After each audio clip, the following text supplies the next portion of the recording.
লেকচারে আমরা দেখব চ্যানেলাইজেশন প্রোটোকল, যেটা আমাদের মিডিয়া অ্যাক্সেস কন্ট্রোল প্রোটোকলের যে তিনটে ক্যাটাগরি আমরা পড়েছিলাম যে ইন্ট্রোডাকশন লেকচারে। প্রথমটা দেখেছিলাম হচ্ছে আমাদের র্যান্ডাম অ্যাক্সেস প্রোটোকল দেখেছিলাম, তারপরে আমরা কন্ট্রোল অ্যাক্সেস প্রোটোকল আমরা প্রিভিয়াস লেকচারসে দেখে এসেছি, আর এই লেকচারসে আমরা দেখব চ্যানেলাইজেশন। এরা শুধু চ্যানেলাইজেশন কথাটা লেখা আছে, পাশে অ্যাড করে নাও প্রোটোকল। এই তিনটে জিনিস দেখে আমরা কিন্তু এগিয়ে চলে যাব।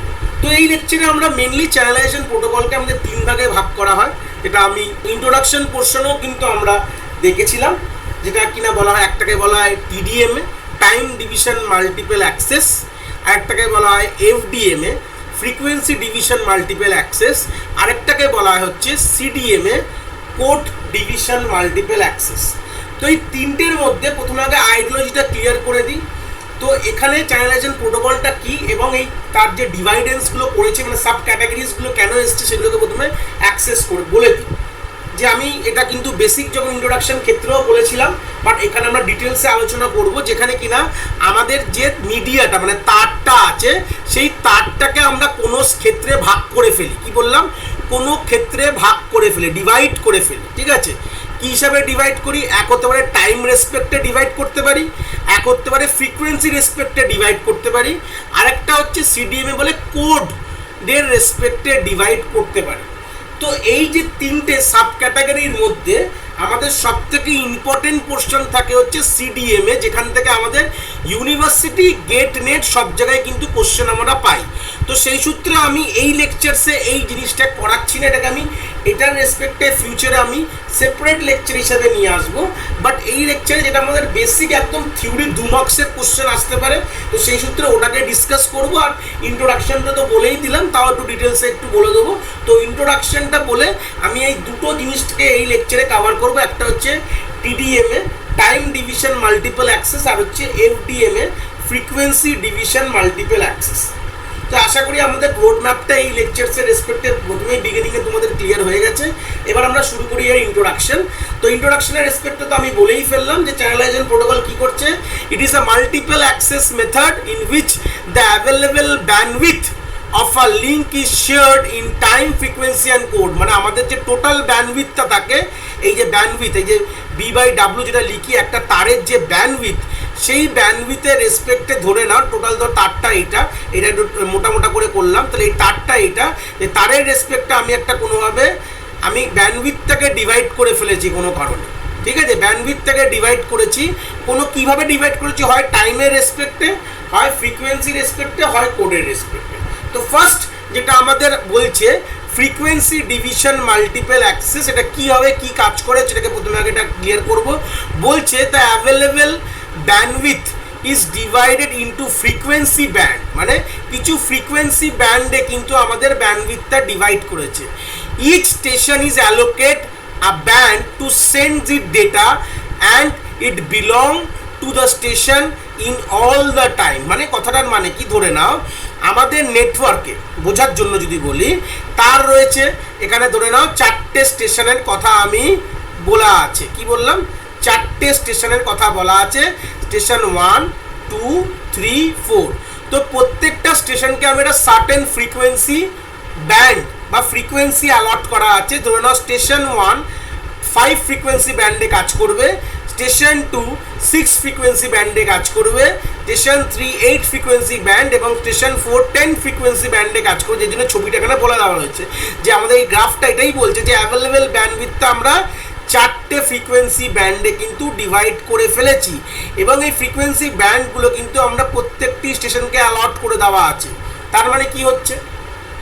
তার মানে গল্পটা একদম ক্লিয়ার, বুঝতেই পারছো যে এখানে যখন মাল্টিপল অ্যাক্সেস করতে পারে 4টে স্টেশনে একই টাইম, কিন্তু তার মিডিয়াকে অ্যাক্সেস করতে পারে, তার তারটাকে অ্যাক্সেস করতে, কিন্তু তারা কিন্তু তাদের নির্দিষ্ট ফ্রিকোয়েন্সি রেসপেক্টে কিন্তু তার ডেটা পাঠাচ্ছে। মানে যখন স্টেশন 1 পাঠাচ্ছে, সে 5 ফ্রিকোয়েন্সি ভোল্টে পাঠাচ্ছে, মানে ফ্রিকোয়েন্সিতে পাঠাচ্ছে। স্টেশন যখন 2 পাঠাচ্ছে কোনো ডেটা, মানে একটা টাইম সবাই মিলে একসাথে পাঠাচ্ছে। কিন্তু এরকম ব্যাপার না যে এখানে যেরকম আমরা প্রিভিয়াসগুলো দেখেছিলাম যে একজন পাঠালে একজন ওয়েট করবে পাঠাবে, এখানে কিন্তু তা না। এখানে সবাই যে যার মতন একই সঙ্গে পাঠাতে পারে, কিন্তু তাদের কীভাবে তারা অ্যাক্সেস করছে? ব্যান্ডউইথ থেকে ডিভাইড, মানে রাস্তাটাকে ভাগ করে দেওয়া আছে। মানে আমাদের রাস্তার চওড়া যদি এতটা বড় থাকে, তাই রাস্তাটা ভাগ করে দেয় না যে এটা যাওয়ার জন্য গাড়ি, এটা আসার জন্য গাড়ি।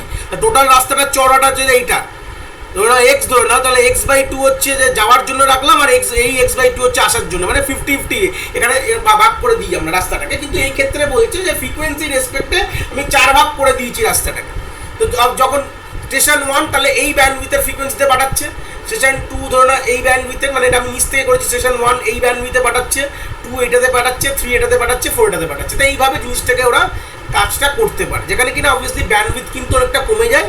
এটাই কিন্তু one kind of a disadvantage frequency এবং সেম রেসপেক্ট আমাদের টাইমের খাতা করতেও কিন্তু আমাদের এই দুটোর মেজর, দুটো প্রায় সিমিলার। যে একটাতে ফ্রিকোয়েন্সি রেসপেক্টে আমরা আমাদের যে ব্যান্ডটাকে মানে আমাদের যে ব্যান্ডউইথটাকে ভাগ করি, ফ্রিকোয়েন্সি অ্যালট করতে হলে এই স্টেশন এই ফ্রিকোয়েন্সিতেই যখন পাঠানো হয় এই ফ্রিকোয়েন্সিটাই যাচ্ছে, তাহলে কোনো পলিউশন হওয়ার ব্যাপার নেই, কারণ কি আমরা এই ফ্রিকোয়েন্সিতে এটা যাচ্ছে, এই ফ্রিকোয়েন্সি পেয়ে যাবে, ওটা আলাদা ফ্রিকোয়েন্সি, এটা আলাদা ফ্রিকোয়েন্সি, এই রেসপেক্টে কোনো ব্যাপার নেই। মানে ব্যান্ডউইথের রেসপেক্টে আমরা তারের এটা ভাগ করে ফেলেছি। এই হচ্ছে বেসিক গল্প। জাস্ট এটার থিওরিটিক্যাল অ্যাসপেক্টটা জাস্ট আমাদের ইম্পর্টেন্ট, প্র্যাকটিক্যালি এর কোনো বা নিউমেরিক্যালি কোনো ব্যাপার নেই। এবার নেক্সট যেটা বললাম টাইম ডিভিশন মাল্টিপল অ্যাক্সেস, যেটা দেখেই আমরা বুঝতে পারছি কি বলতে চাইছে। তো সেই সূত্রে আমরা এখানে ভালো করে দেখে নিই যে টাইম ডিভিশন মাল্টিপল অ্যাক্সেসে কি বলছে। In this method the shared of a bandwidth, shared the bandwidth of a channel in respect to time. টাইমের রেসপেক্টে কিন্তু আমাদের চ্যানেলের যে ব্যান্ডউইথ, মানে আমার টোটাল চওড়াটাকে আমরা টাইমের রেসপেক্টে কিন্তু ভাগ করছি। কিসের রেসপেক্টে? টাইমের রেসপেক্টে আমরা ব্রেক ডাউন করে, টাইম স্লটের রেসপেক্টে।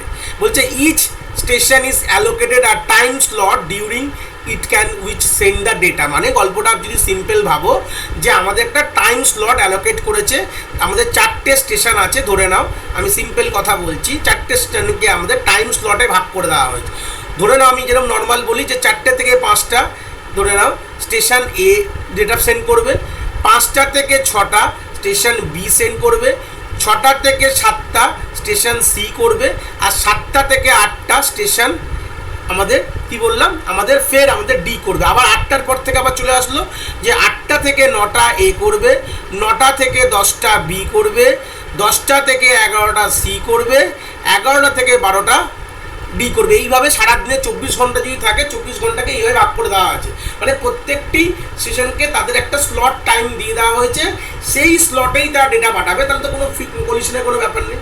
তাহলে কি বলছে important, in টিডিএমএ that the bandwidth is just a one channel that is time share between different station. মানে এখানে ব্যান্ডউইথটা, ওখানে যেরকম ব্যান্ডউইথকে ভাগ করা হয়েছে এখানে কিন্তু ব্যান্ডউইথ ভাগ করে, কথাটাকে ক্লিয়ার করে নেবে। আমার যদি চ্যানেলের ব্যান্ডউইথ ধরে নাও, আমার এই তারের ব্যান্ডউইথ যদি 10 Mbps হয়, আমরা কিন্তু এই Mbps বা GBps এর গল্প অলরেডি এটা নিউমেরিক্যাল থেকে বুঝেছি।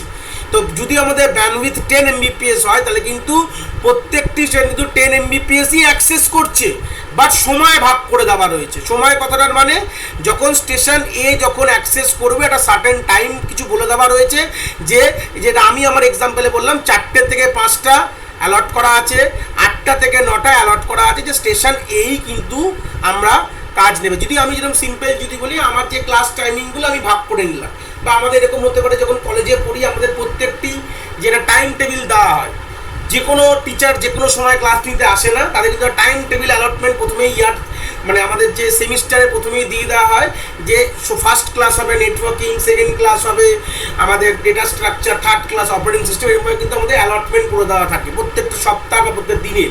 তো সেই সময়টাকে এখানে বলে দেওয়া রয়েছে সময়, ঠিক আছে, যাতে কলিশন না হয়। দুটো স্যার যদি একসঙ্গে ক্লাসে চলে তাহলে কী হবে, কলিশন হয়ে যাবে। বাট আমি যদি সময় ভাগ করি তাহলে কিন্তু কলিশন হওয়ার কোনো ব্যাপার নেই। এটা কিন্তু আমাদের ম্যাক্সিমাম সময় কলেজরা যখন রুটিন তৈরি করে, আমাদের যদি স্কুলরা যখন রুটিন তৈরি করে, একটা কথা খুব কমনলি বলে ক্ল্যাশ হচ্ছে, রুটিনে ক্ল্যাশ হচ্ছে। মানে কি দুজন একই সময় চলে আসছে, দুটো টিচারের যেরকম হতে পারে দুটো টিচার, একটা টিচারের মানে দুটো ক্লাস একই টাইমে পড়ে গেছে, এটা তো হওয়া উচিত না, এটাও হওয়া উচিত না। সিম্পল একটা এক্সাম্পল দিয়ে বোঝানোর চেষ্টা করছি যে এখানে গল্পটা বলছে যে এই রেসপেক্টে যদি ভাবি যে আমাদের একটাই টোটাল 10 Mbpsটাই কিন্তু অ্যাক্সেস করবে 4টে স্টেশন, কিন্তু এখানে সেটা সার্টেন টাইম বাউন্ডেশন বলে দেওয়া রয়েছে, যে এই এ স্টেশন এই সময় অ্যাক্সেস করবে, এই সময় স্লট বলে দেওয়া রয়েছে, বি স্টেশন এই সময় অ্যাক্সেস করবে, যেটা স্লট 2 অ্যালট করে দেওয়া হয়েছে সেটা পার্টিকুলার স্টেশনকে, স্লট 3 অ্যালট করেছে, স্লট 4। এখানে একটা ছোটো এক্সাম্পল বলেছিল এরকম ব্যাপার, কিন্তু এনারা যদি ভিভিড ডিটেলস আমরা দেখি তাহলে এইভাবেই জিনিসটা হয়। আমাদের সার্টেন স্লটে ব্রেকডাউন করে দেওয়া থাকে, স্লট অ্যাসাইন করা থাকে যে এই স্লটে কিন্তু টাইম মানে স্টেশন ওয়ানই বা এই অ্যাক্সেস করবে, এই স্লটে স্টেশন বি অ্যাক্সেস করবে, এই স্লটে স্টেশন সি অ্যাক্সেস করবে এবং এই স্লটে স্টেশন ডি অ্যাক্সেস করবে। এইভাবেই কিন্তু অ্যালট এরমভাবে ভাগ করে দেওয়া হয়, স্লটগুলো দিয়ে বলে দেওয়া হয়। তাহলে কিন্তু এখানে যেরকম অ্যাডভান্টেজও আছে, ডিসঅ্যাডভান্টেজও আছে। যেন এরকম হতে পারে যে কিছু স্লট পুরো ফাঁকা হয়ে চলে যেতে পারে। যেরকম এক্সাম্পল আমি যদি বলি, ধরে নাও এখন T3 মানে আমাদের যে স্টেশন যেটা সি ধরে নাও তার এখন পাঠানোর সময়, তাহলে তাকে অ্যালট করা আছে মানে ধরে নাও স্লট 3 SL3 মানে অ্যালট করা আছে। তো সেই সময় কোনো ডেটা নেই ট্রান্সমিট করার মতো, তাহলে স্লটটা ফাঁকা গেল। কিন্তু সেই মোমেন্ট অফ টাইমেই আমার কিন্তু স্টেশন 2 বা আমাদের স্টেশন বির কথা বলো, যাকে কিনা স্লট SL2 অ্যালট করা হয়েছে, তার কিন্তু ডেটা আছে, তার ডেটা আছে। তাহলে সে পাঠাতে পারছে না, বাট ওটা খালি যাচ্ছে, মানে আমাদের ব্যান্ডউইথ পুরো খালি চলে যাচ্ছে। কিন্তু আমাদের ব্যান্ডউইথ নেটওয়ার্কে পুরো জিরো চলে, মানে খালি যাচ্ছে, কিন্তু তাও আমি অন্য কোনো স্টেশন অ্যাক্সেস করতে পারছে না, অন্য কোনো স্টেশন কিন্তু তার ব্যান্ডউইথটা ইউটিলাইজ করতে পারছে না। কারণ এটা অ্যালটমেন্ট করা যে কোনো কিছু, যে কোনো ক্ষেত্রে যেরকম টাইম ডিভিশন মাল্টিপ্লেক্সিংও আমরা কিন্তু এই জিনিসটা দেখেছিলাম। খুব যদি ভুল না বলি, টাইম ডিভিশন মাল্টিপ্লেক্সিং যে লেকচারটা আমাদের আছে সেখানেও কিন্তু দেখেছিলাম এখানে কিন্তু একটা সমস্যা। এটা দুরকম পড়েছিলাম, স্ট্যাটিস্টিক্যাল টাইম ডিভিশন মাল্টিপ্লেক্সিং করেছিলাম, সিঙ্ক্রোনাইজ টাইম ডিভিশন মাল্টিপ্লেক্সিং করেছিলাম। তো সেই সূত্রে আমরা যেটা স্ট্যাটিস্টিক্যালকে অ্যাসিঙ্ক্রোনাসও বলা হয়, তো আমরা সেখানেও আমরা দেখেছিলাম যে এরকম হলে উচিত না। তাহলে ফালতু যাতে সময়টা যাতে ব্যান্ডউইথটাতে খালি না যায়। তো এইগুলো হচ্ছে disadvantage of time division multiplexing. Just আমি ওভারভিউ দিয়ে চলে গেলাম, যেখানে সবসময় টাইমের রেসপেক্টে যদি যে কোনো জিনিসকে ভাগ করা হয়, তো সেখানে ডিসঅ্যাডভান্টেজ কিন্তু এটা হবেই যে স্লট আমার ফাঁকা যেতে পারে। কিন্তু স্লট ফাঁকা যাওয়া ওদিকে যার দরকার সে পাঠাতে পারছে না, আর যার দরকার যার কাছে এখন মানে স্লট যাকে অ্যাসাইন করা আছে সে সেখানে খালি চলে যাচ্ছে, সেখানে সে করছে না। মানে ধরে নাও মানে একটা টিচারের মানে সিলেবাস কমপ্লিট হয়নি, তার সময় তার ক্লাস লাগবে কমপ্লিট করার জন্য, আর একটা টিচারের সিলেবাস কমপ্লিট হয়ে গেছে, বাট সেই স্লটটাতে ফাঁকা চলে যাচ্ছে, এমনি এসে গল্প করে চলে যাচ্ছে। তো তার জায়গাটা যদি অন্য কেউ নিতে পারতো তাহলে সিলেবাসটা কমপ্লিট হতো, সিম্পল কথা ভাবি। তো সেটাই হচ্ছে ডিসঅ্যাডভান্টেজ এখানে কিন্তু টাইম ডিভিশন মাল্টিপ্লেক্সিংয়ের। তো সেই সূত্রে দাঁড়িয়ে এই যে ডিসঅ্যাডভান্টেজগুলো দেখলাম, সেই ডিসঅ্যাডভান্টেজগুলো কিন্তু ওভারকাম হবে এর যে পরের টেকনিকটা, যেটা কিনা CDMA কোড ডিভিশন, এবং ওটা স্ট্যান্ডার্ড, ওটা দিয়েই কিন্তু স্ট্যান্ডার্ড কিন্তু আজ আমাদের জিনিসপত্র চলছে। আমাদের প্রথম যে সিম আবিষ্কার হয়েছে সেটা CDMA সিম বলতাম, CDMA ফোন, GSM ইউজ করতাম, CDMA বলে ইউজ করতাম, ওটাই কিন্তু আমাদের স্ট্যান্ডার্ড মেথড। তো সেই মেথডটা আমরা এর পরের লেকচারে আমরা ডিসকাস করব। সেই সূত্রে এর প্লাস আমাদের কিছু পদ্ধতি, মানে আমরা কিছু নিউমেরিক্যালস, কিছু ইম্পর্টেন্ট কোশ্চেন আমরা কিন্তু সলভ করব। তো আশা করি এই ছিল আমাদের বেসিক ইন্ট্রোডাকশন উইথ দ্য দুটো টেকনিক আমরা দেখলাম, তাদের অ্যাডভান্টেজ ডিসঅ্যাডভান্টেজ ডিসকাস করলাম। তো আশা করি তোমরা এই কনসেপ্টটাকে গ্র্যাপ আপ করতে পেরেছো।